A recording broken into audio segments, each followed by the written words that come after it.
Dahil nga hindi ako masyado naghanda ng birthday ko mga mi at wala naman talaga akong ihahanda.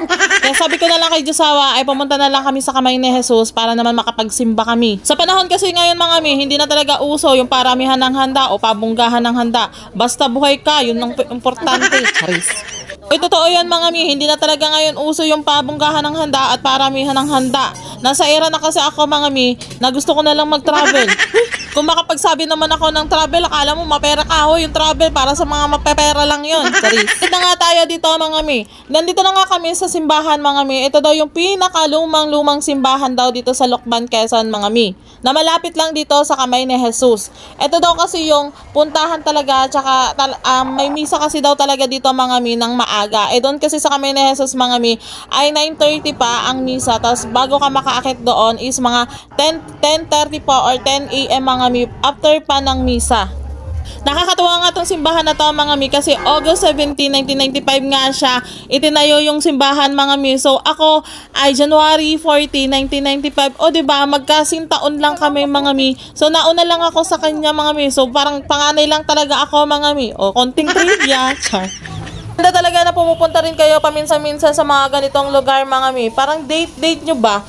Kami kasi mga mi, pangalawang punta na namin dito mga mi. Nung una kasi, hindi kami nakaakyat kasi sobrang lakas talaga ng ulan mga mi. Kaya talagang ngayon sabi namin, pangalawang beses na kami pumunta, talagang aakyat kami. Walang makakapigil mga mi. Pababa na nga kami mga mi at uumpisahan na nga namin umakyat mga mi. Dito, makikita nyo nga dito lahat ng mga santo ninyo mga mi. Lahat talaga ng santo ninyo nandito na mga mi. Tsaka lahat ng mga nangyari kay Papa Jesus.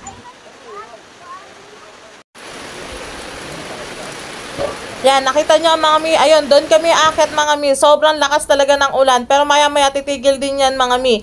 At ito nga si Josawa mga mi, sabi niya magwi-wish daw siya dito, pero hindi niya nga ma-shoot, kaya wag na lang daw siya mag-wish.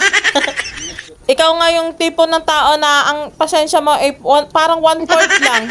Yung mga kapatid ko nga at saka yung anak ko, andun na nga sila at nauna na nga umakyat. Parang alam mo yung antitibay yung mga tuhod nila mga mi.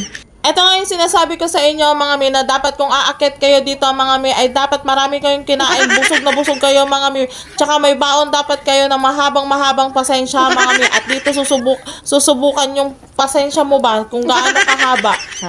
Pero charis lang yan mga mi. Syempre, sobrang satisfying nga kapag halimbawa nakaakit na kayo dito mga mi. Talagang alam mo yun, baliwala lang din yung pagod mga mi sa mga pinagdaanan dati ni Papa Jesus na sobra talaga naghirap talaga siya. Kaya nga itong kamay ni Jesus mga mi dito sa Lucban, Quezon mga mi, talagang may kwento talaga. Dito mo makikita yung mga bawat pinagdaanan niya. So yun lang mga mi, syempre may part 2.